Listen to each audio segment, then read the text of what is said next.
Welcome to Cooking with Ita. Today, I want to share with you with another cooking recipe which is very popular in Malaysia. It is called rendang. Rendang can be cooked using either chicken or beef.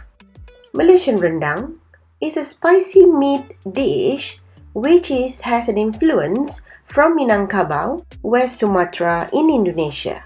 It usually serves with boiled rice or nasi minyak or glutinous rice cooked in cream coconut, lemping or Malaysian crab, ketupat or Malaysian compressed rice, and it is also a festive cuisine that's served during Hari Raya or Muslims Eid celebrations and also other Malaysian festives too.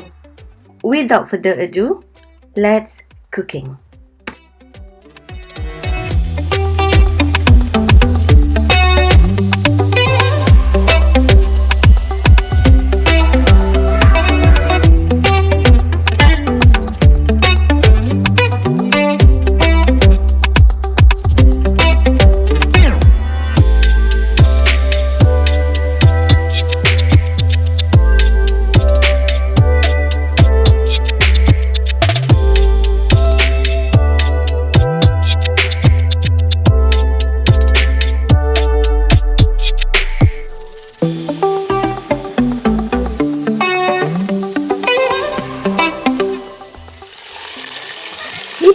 Oil in a pot, add in the blended ingredients to follow with the rest of the cooking ingredients as shown here.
Rendang is ready and ready to be served with boiled rice or to your own preference.